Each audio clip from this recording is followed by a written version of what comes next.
Hello everyone, my name is Jen and welcome to the book Refuge. And oh my gosh, I haven't filmed in here in forever, but I've discovered a big issue, and some of you who've been watching a lot of my weekly wrap-ups know that like if I try to film in like the early afternoon, the sun is just too messed up in the other room.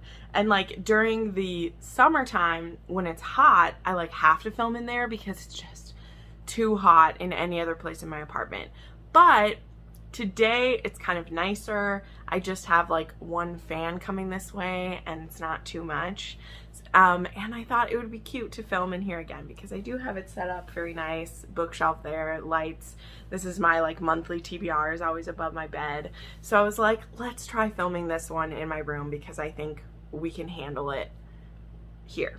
So anyway, today this is a much requested video. I, funnily enough, have been planning to do this anyway, and then when I put up a question in my YouTube community page asking for video recommendations, like what you guys wanted me to film, I had 4 or 5 people say they wanted psychopath or serial killer recommendations. So I was like, you know what, I've read enough of these now. I think we can do this video. So I'm very excited to do this. We are gonna run through these. They range from high school bullies to mafia men to serial killers. So that's what we're gonna be going through today. And of course we're gonna start with my very first psychopath that I can remember. I don't remember reading one before this that, I mean, it must not have stuck out to me in the same way because this is who comes to mind when I think of a psychopath. And of course that's going to be my good old buddy, Carter Mahoney from Untouchable, one of my anti-book boyfriends. A lot of the guys on this list are anti-book boyfriends for me, which means that I passionately love them, but I wouldn't bring them home to mama. I've made a video about this before where they were anti-book boyfriends. But Carter Mahoney, this is a bully romance. It's really more of a dark romance. Like, it definitely starts as bully, but the way that these two characters, the way that Zoe interacts with Carter and the way that she is trying to understand his mind, it's very much more than just a typical bully romance. See, I don't really enjoy bully romances, and so after reading Untouchable, I've tried quite a few, and they never hit me the same way that this one does. And the reason why, and I'll spend a little more time explaining this one than I will the rest of the books in this video, is because what I'm particularly looking for, because I know you guys want to recommend other ones that I'll like to me. I mean, that's what happens when you're a creator. Everyone wants you to try their favorite book. But it isn't the bully aspect of this book that is what attracts me. Even though you could categorize this as a bully romance, you know, the fact that it takes place in high school, I say, is really the vehicle that keeps our heroine trapped within the grasp of our hero. If this was taking place as like 2 adults who are, you know, free and able to leave where they are, Zoe maybe wouldn't be stuck in this situation, but she is a senior in high school. She's 18 years old. She is, you know, trying to make it through the year, and she has a mother who's not super supportive of her. She doesn't have a father in her life. She doesn't have any other options to get away, and Carter is really able to take advantage of that, as well as using his charm and charisma that he is able to turn on at the drop of a hat and kind of brainwash a lot of people into seeing him as the god. He's able to keep her under his thumb, and at some point in the novel she doesn't mind being under his thumb, but doesn't start out that way. This book is very infamous for its opening like meet between these two, which involves our hero assaulting our heroine quite intensely. Our heroine has actually, Zoe has actually turned in a different football player on his team for assault, and he got suspended from the team for the rest of the year, and so his buddies are very angry, including Carter, who is the captain of the football team, and his friend. And so they end up cornering her in a classroom. There happens to be a lot of cornering in classrooms at this school, which would have never worked at my high school, but you know. And they mess with her, and Carter sets up a situation with her where it's him and the two other guys in the room, and he tells her, you're not leaving this room without getting me off. And you can either do that with your pussy or you can do it with your mouth. You choose. So he's giving her a choice, but it's not, because it's like, this is not consensual what's happening. Now, the thing that immediately entrapped me in this, because to that point, I hadn't quite read a hero like this before. You know, I'd read Bad Guys, I'd read Mafia, I'd read that. But I'd never quite read one where it was in so black and white. And Zoe was able to analyze the situation, and she's looking up at him and is like, what game are you playing? You know, like, why are you doing this to me? And he's like, because I can. Because you're interesting. Because I want to. Now, suck my cock and I'll let you leave. And if you don't, then I'm going to rape you. I know, but you're in for a psychopath video. So this is what we're at. And now the reason, again, why this, like, what I'm looking for in this is that Zoe does what she has to do to get out of that room. And when Carter now becomes obsessed with her, because he sees it in her eyes, he sees the way that she wants to fight him, and he wants to break her. And Zoe, different from any other woman that Carter has had in his sights before, she wants to figure out what makes him tick. And so the interaction that ends up intriguing Carter and actually draws her further into his web is that she won't just back down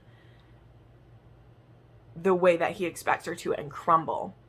But neither can she completely escape him and get away. So they enter into this dance that is just freaking amazing and like twists my brain a little bit. And yeah, it's fantastic. And so this book really got me searching for other books that were like it. And I'll tell you, it's been very difficult because I've read very few other books. We're going to go to some of them today, but even them, there was just something very special about how Sam Mariano put this story together. And I haven't read really anything else that touched it. And this is a very polarizing book, but so are psychopaths overall. Like, they either work for you or they don't. Okay. Yeah. So let's keep going. That was enough about that one. Next I have one other that's a high school bully romance. So we'll talk about that one. And this one, what is to date the closest I've gotten that's like Carter Mahoney. And I've mentioned this quite a few times. And that is Start a Fire by J. Wolfe. Julia Wolfe is her other name. Here's the back of this one. But this is about, I believe this one is, sorry, what's her name? Grace. And she had went to this school when she went to this school, and then she's been gone for a couple years, and now she's back. And Sebastian Vega, he wants to get revenge on her for some reason. We don't know. And we have some situations kind of similar to Untouchable where he has her in a vulnerable position, and he definitely pushes things past the point of consent. But our heroine is like into it, even though she's afraid. And so this is like a non-consensual thing, but it really does awaken something in them. And so I really liked this book for what it did, because this also had a hero who he just wants to get what he wants, and he wants her to enjoy everything. But if she doesn't, well, then he doesn't really care, because he's going to take what he wants no matter what. So yeah, I really enjoyed this one as well. Then there's also another one that is kind of with like younger aged characters. There is Church by Stylo Fantome. This one is I believe this is a stepbrother romance. It's been a long time since I read this one, actually. This is one I think I actually read before Untouchable. And I didn't realize I was really reading like a psychopath's story, but this is a duet. And he and her, they are willing to do some really bad things together. So check this one out if you're interested. I can't speak to the exact details of the plot the way that I can with some of these other ones, again, because I read it quite a while ago. But I remember that this one, I was kind of like, whoa. And I don't think I was quite prepared for those kind of stories yet. So this may be a book that I revisit at some point, because now I know what I'm looking for with my psychopaths, and I might appreciate this book more. All right, now we'll start going through some of these other ones. We have some mafia ones now. There's Run, Posy, Run by Kate C. Wells. This was a 6-star read for me that I read this year, actually on the recommendation of Katie Robert.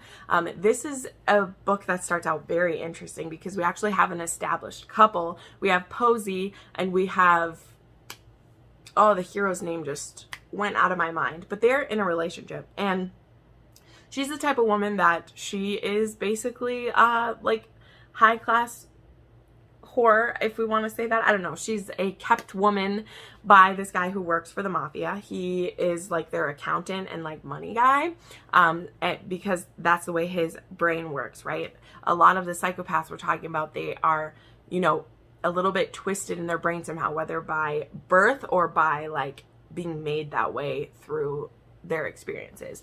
But he handles a lot of like the bets and the money for this mafia. So he's pretty powerful within it.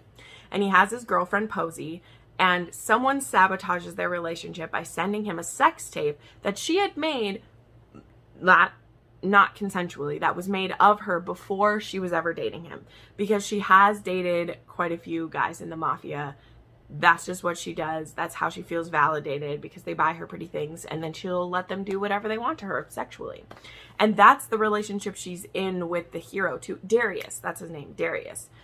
But he, in the beginning of this book, when he gets this tape, he can't think rationally, which we learn is a first for him. Like, he's always able to think rationally. That's the kind of brain that he has.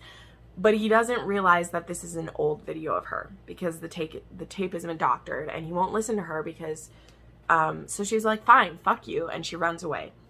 Well, the thing is, his boss doesn't want her to have run away because she knows too much. And even though she's not planning to tell anyone, she's been around the mafia long enough to know she's on the run now.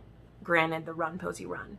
And she ends up becoming a cam girl to support herself, because he's cut her off from everything, and now she's just stranded without any help, you know, any support. And so he ends up finding her stream and trying to convince her to come home, and she's like, you literally called me horrible names and chased me away, and I've decided I'm not going to be treated like shit anymore. Now, spoiler alert, he does get his hands back on her again, and now it becomes a little bit of a captor-captive thing in a place where she was once free to come and go. Now she's not, because he's like, you tried to run away from me, and it's like, you made me go. It's, you know, he's like, I didn't really think you'd leave me. And they end up having these amazing discussions because he has thought that she was happy. He thought he was giving her what she needed. But because of the way his brain works, he didn't realize that a lot of what she was doing, she was faking it with him. And not just like sexually faking it, but just she thought she was only worth being bought and paid for. So that's how committed she was to the relationship. So when she decides that she needs more from him, he's like, all you had to do was ask. Like, I didn't know that you wanted more from me. And in this one, there's a lot of discussion about like what love can look like from a psychopath who supposedly can't love. Could he love children if they had them together? Could he be, you know, like, what does love look like when it comes from a psychopath? And that's something that I love whenever it gets brought up. It's one of the things I love about psychopath romances, is that some of them decide that, like, okay, well, all these things that I feel, that's what love is, so I am loving someone. And some of them will just say, like, I can't love, but you're mine, and I'm possessive of you, and I will take care of you. And what really is love? Is it all of those things together that make love? Or do you need me to say the words even though I can't mean them? Like, what does that mean? That gets brought up quite a lot in a book. We'll skip to this one because I absolutely love it. In Twisted Emotions, which this is the compendium of, or the bind up of Twisted Loyalties, Twisted Emotions, and Twisted Pride, because I want to talk about both Nino and Remo, because I think they both fit into this, but in like different ways. Nino Falcone, in the beginning of his story, he is in an arranged marriage with Chiara, who was assaulted, quite violently raped by one of her uncles when she was a teenager. And now she's being forced into this arranged marriage with someone who is, he believes, that he's dead inside. But what's fascinating through that story is that he's a, like, you know, psychopath who was made based on experiences that him and his brothers went through when they were children. In the same way that Ramo from Twisted Pride is fucked up too, because they're children of the mafia, the Camorra, and that's how things play out. And what I love so much about Twisted Emotions is that Nino is very blunt with Chiara about his limitations, and she decides to accept that and get what she can no matter what, until we reach the point where she's feeling something for him because he's taking such good care of her, he's treating her so well, he wants her to be happy. So again, what really is love? And it's a great conversation in here that actually Ramo has with him, where he's like, what do you think love is? You care for your brothers. You want them protected. You want them safe and fed and well. Isn't that the same as love? Just because you don't think you can feel, what does that really mean? And in Nino's case, you know, because something broke inside of him as a child, the way he was treated, there are parts of him that can be healed, even though, you know, he can't completely be that way, but the love of a good woman can certainly go a long ways towards that. Then I have Grieved Lost by Adelaide Forrest. This is actually book 3 in the Belandi Crime Syndicate. I do recommend that you read this series in order. I think you'll find psychopathic tendencies a little bit in each of the heroes. They're very possessive, but specifically this hero I wanted to bring up because he does some very manipulative, crazy things. This is a captive book, stalker book as well. And our hero, let me find his name, Riker, he has had a long con going on, like a long-term plan going on to get Calla in his grasp. Now, Calla is a widow. Her husband died like a year or so back, and she's had this mysterious benefactor who happens to be Riker. It's not really a big secret to us. And she also has 2 children, very little children. And the way that he has completely manipulated everything that's happened in her life since her husband has died, he is not responsible for her husband's death. This isn't that kind of a psychopath, which that would have been a whole nother level. But the way that he has completely made a plan for everything for her and set up their life, and then all that's left is for her to, like, fall in line with it, just was bonkers. Like, this book is bonkers, and so many of my friends, I've gotten them to read the series for this book specifically. Adelaide Forrest writes extremely possessive men. There is lots of gray with them. There's, like, not really a lot of black and white with them at all. They will do whatever they want to get their woman. They will do whatever they want to get children from their woman. So just know that going in. But I freaking love this series. It's so crazy, and I really loved Riker and his possessive craziness.